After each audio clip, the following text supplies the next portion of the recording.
आप सभी का हमारे YouTube चैनल पे बहुत बहुत स्वागत है। आइए जानते हैं वर्ष 2023 में श्रावण मास कृष्ण पक्ष कामिका एकादशी का व्रत कब किया जा रहा है। तो जानेंगे व्रत के शुभ मुहूर्त के बारे में, पारण का क्या समय होगा, व्रत पूजन महत्व के बारे में। आप सभी भक्तों को कामिका एकादशी व्रत की ढेर सारी शुभकामनाएं। श्रावण माह के कृष्ण पक्ष में पड़ने वाली एकादशी को इसे कामिका एकादशी, कामदा एकादशी, पवित्रा एकादशी आदि नामों से जाना जाता है। कामिका एकादशी का व्रत यह बड़ा ही पुण्यफलदायी माना गया है। इस दिन भगवान विष्णु के चतुर्भुज स्वरूप का पूजन किया जाता है और इस दिन भगवान शालिग्राम की पूजन करने का विशेष महत्व होता है। इस दिन भगवान श्री कृष्ण का पूजन किया जाता है। एकादशी का व्रत भगवान विष्णु और भगवान श्री कृष्ण को अति प्रिय है। जो भी सच्ची श्रद्धा के साथ, नियम और निष्ठा के साथ कामिका एकादशी के दिन भगवान विष्णु, भगवान कृष्ण, भगवान शालिग्राम का पूजन करते हैं तो इस व्रत के प्रभाव से यह सभी कामनाओं की पूर्ति करने वाली है। इस व्रत को करने से धन, वैभव, पुत्र, पौत्र आदि यह सभी कुछ प्राप्त हो जाता है और इस व्रत को करने से वाजपेयी यज्ञ के बराबर पुण्य फलों की प्राप्ति होती है। एकादशी का व्रत हर माह के कृष्ण पक्ष और शुक्ल पक्ष की एकादशी तिथि के दिन इस व्रत को धारण किया जाता है। एक वर्ष में 24 एकादशी का व्रत होता है। वहीं पे अधिक मास होने पर 2/26 एकादशी का व्रत होता है और हर व्रत का अपना अपना विशेष महत्व है। इसी प्रकार से श्रावण मास के कृष्ण पक्ष में पड़ने वाली कामिका एकादशी व्रत का अपना विशेष महत्व है। इस व्रत को पूर्ण श्रद्धा भक्ति भाव के साथ करने से यह सभी प्रकार के पापों को नष्ट करने वाली है और सभी कामनाओं की पूर्ति करने वाली है। जो भी एकादशी का व्रत करते हैं उन्हें व्रत के लिए दशमी के दिन से ही व्रत में नियम का पालन करना पड़ता है। दशमी तिथि के दिन, जो कि सूर्यास्त होने से पहले ही एक समय भोजन ग्रहण कर लेनी चाहिए। उस दिन मसूर का दाल, शाक आदि का प्रयोग नहीं करना चाहिए, शहद आदि का प्रयोग नहीं करना चाहिए। हविष्यान्न भोजन ग्रहण करना चाहिए, यानी कि जौ, गेहूं, घृत, काली मिर्च आदि का प्रयोग करते हुए उस दिन आप भोजन ग्रहण करें। और दशमी की रात्रि, जो कि भगवान का स्मरण करते हुए, एकादशी व्रत का स्मरण करते हुए सोना चाहिए। एकादशी तिथि के दिन सुबह उठ करके नित्य क्रियाओं से निवृत्त हो करके गंगा नदी में या घर के नहाने के पानी में ही थोड़ा सा गंगा जल मिला करके स्नान करना चाहिए। शुद्ध वस्त्र धारण करके व्रत का संकल्प लेना चाहिए। इस दिन भगवान विष्णु, भगवान श्री कृष्ण से प्रार्थना करनी चाहिए कि हे भगवान, आज मैं कामिका एकादशी का व्रत करने जा रहा हूँ या करने जा रही हूँ। इस प्रकार से भगवान से प्रार्थना करें कि यह व्रत मेरा निर्विघ्न पूरा हो, हमें पुण्य फलों की प्राप्ति हो, हमारे सभी प्रकार के पाप और ताप नष्ट हो। आपके मन में जो भी इच्छा हो, जो भी कामना हो, वह भगवान विष्णु से कहें। और एकादशी के दिन, जो कि दिन रात्रि उपवास रहते हुए व्रत को धारण करना चाहिए। जो उपवास नहीं रह पाते हैं, जिनका स्वास्थ्य सही ना हो, तो आप एक समय फलाहार ग्रहण करके भी व्रत को धारण कर सकते हैं। और एकादशी के दिन, जो कि सुबह और शाम के वक्त भगवान का पूरे विधि विधान के साथ पंचोपचार या कोटोपचार पूजन विधि के द्वारा भगवान विष्णु, भगवान श्री कृष्ण, भगवान शालिग्राम का पूजन करना चाहिए। इस दिन भगवान विष्णु का, भगवान श्री कृष्ण का, जो कि तुलसी मंजरी से पूजन करने का बड़ा ही विशेष महत्व माना गया है।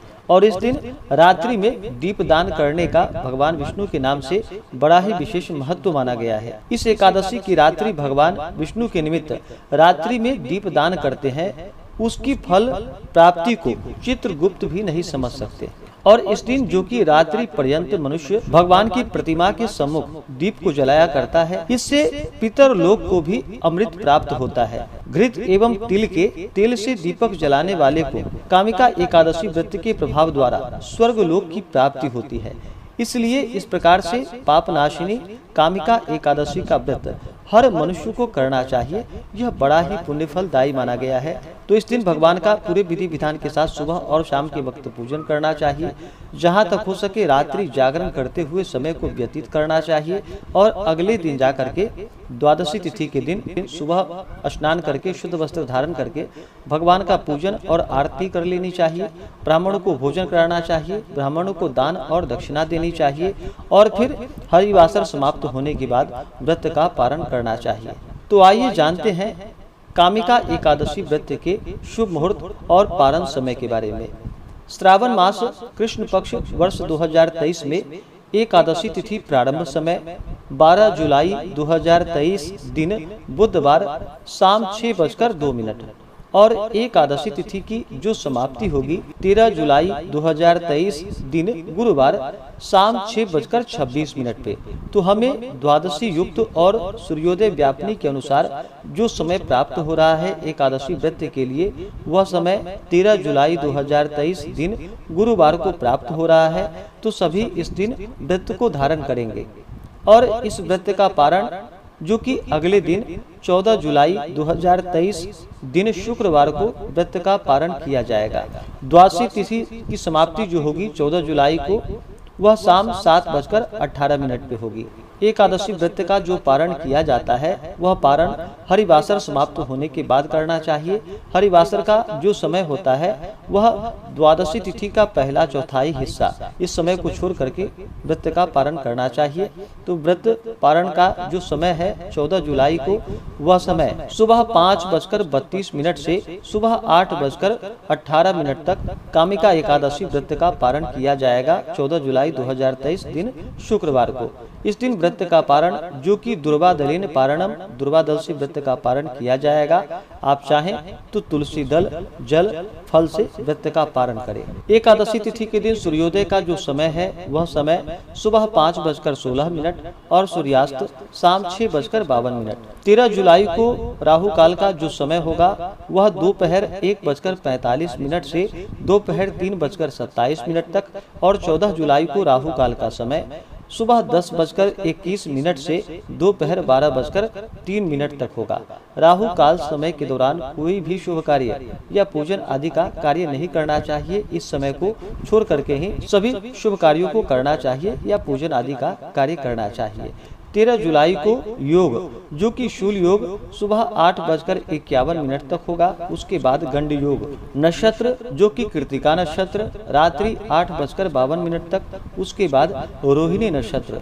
इस दिन भगवान विष्णु का पूरे विधि विधान के साथ पूजन करना चाहिए और विशेष करके भगवान का जल से अभिषेक करे, पंचामृत से अभिषेक करे, शुद्ध गंगा जल से अभिषेक करे। इस दिन भगवान विष्णु को जो कि दुग्ध चढ़ाने का बड़ा ही विशेष महत्व माना गया है। तो इस दिन भगवान विष्णु को गाय का दूध अवश्य ही चढ़ानी चाहिए और उसे प्रसाद के रूप में ग्रहण भी करनी चाहिए। तो इस दिन भगवान का पूरे विधि विधान के साथ पूजन करें। विशेष प्रकार से आप अगले वीडियो में जानेंगे कामिका एकादशी व्रत के संपूर्ण पूजन विधि के बारे में। तो आशा करता हूँ कि यह जानकारी आपको अच्छा लगा हो।